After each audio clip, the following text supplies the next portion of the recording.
Parce qu'il y en a quand on dit il faut prier, maintenant ils commencent à regarder qui va prier.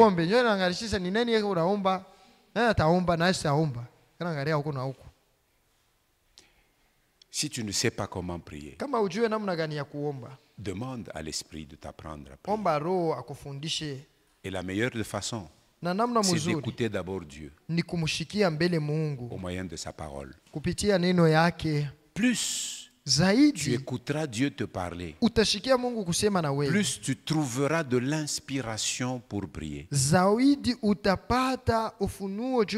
Parce que tu prieras en accord avec sa volonté, qui est clairement révélée dans l'Écriture. Tu prieras en conformité avec cette volonté. Tu prieras au nom de Jésus. Tu prieras avec foi. C'est pourquoi nous avons dit une nouvelle confiance dans la prière. Et tu prieras avec persévérance. Qu'il faut toujours prier. Le toujours là, c'est l'assiduité. Je suis assidu dans la prière. Au travail, les travailleurs sont cotés dans les ressources humaines. Les critères de cotation, c'est assiduité. Mwenji Mujima sur 26 jours. Est-ce que tous les 26 jours, est-ce qu'il était présent tous les 26 jours? Oui. Assiduité 4 sur 4. D'abord ça seulement. Tu es présent. C'est comme les apôtres faisaient. Pierre et Jean se rendaient chaque jour au temple. Et à l'heure de la prière. À l'heure, deuxième critère, ponctualité. Aujourd'hui, dans les sociétés, on met des pointeurs numériques et tout ça.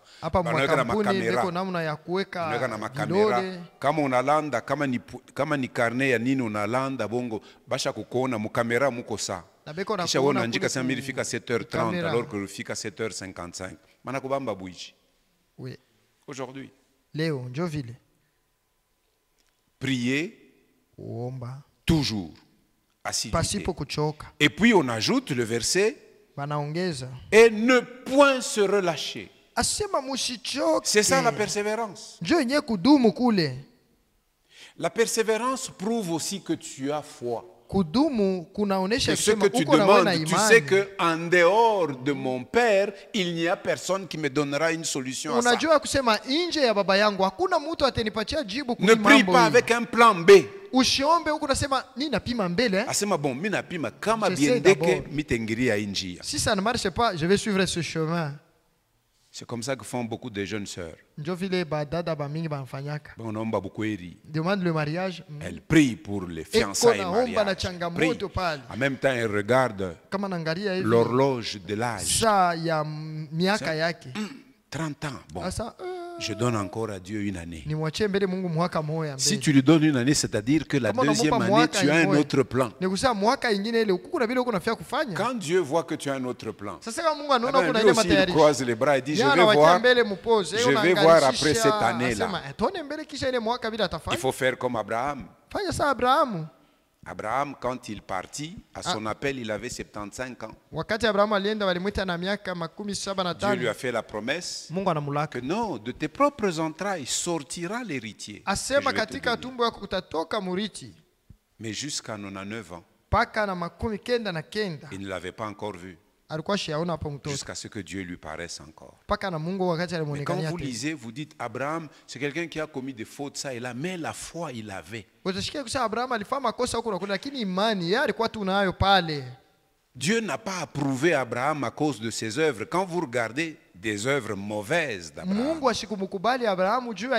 mais il a approuvé à cause de sa foi. Il a poursuivi la marche de la foi tout en se relevant, en tombant, en se relevant, mais il a gardé la foi. Et à cause de cette foi, il fut trouvé agréable devant Dieu. Sans se relâcher. Alléluia. Il faut toujours prier. Jésus tenait donc à ce que ses disciples prient continuellement afin d'accomplir la volonté de Dieu pour leur vie. Le texte ici, c'est celui de la parabole de la veuve. Et cette veuve, on nous dit qu'elle était une veuve persévérante dans la prière. Alléluia. Et il y a beaucoup de leçons dans cette parabole. Nous devons donc persévérer dans la prière dans tous les domaines de notre vie. Tous les domaines. Ne pense pas qu'il y a un domaine de ta vie que tu peux soustraire à la prière. Tous les domaines de ta vie, présente-les à Dieu. Et persévère dans la prière.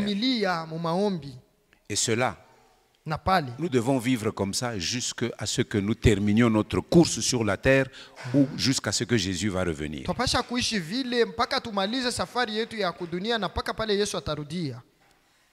Eh bien, vous savez, c'est parce que pendant notre vie sur la terre, nous avons un adversaire. La pauvre veuve, il y avait un juge unique qui était là. Mais elle a continué à lui casser la tête par la prière. Vous savez que quand nous persévérons dans la prière, nous cassons la tête à Satan. Et aux démons, ils finiront par lâcher. Mais si tu relâches, tu leur donnes du repos aussi, ils vont s'asseoir en toi. Mais si tu ne te relâches pas, un jour c'est un, ils finiront par lâcher. Et tu auras ta délivrance. Nous avons un adversaire dans ce monde. Nous ne pourrons le vaincre que dans la prière et une prière persévérante. Alléluia. Amina. Et dans nos prières, nous devons toujours nous élever contre le péché. À cause de Satan et des plaisirs du monde,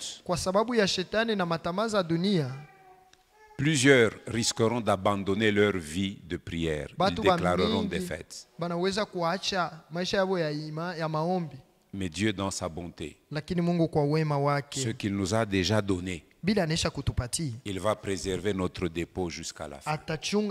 Mais tu as la possibilité d'expérimenter des victoires maintenant. Si tu gagnes en confiance dans ta vie de prière. Nous sommes bergers. Nous recevons les gens qui ne viennent que pour pleurer, pleurnicher, pleurer, pleurnicher. Mais quand tu fais le diagnostic, maisha ya kuomba 0. Kama ukiangalia la vie de prière 0. Kama ombaki, si tu ne pries pas, ushindi utakutoka wapi? D'où viendra la victoire? Un vrai chrétien, il gagne en confiance dans une vie de communication avec son Père.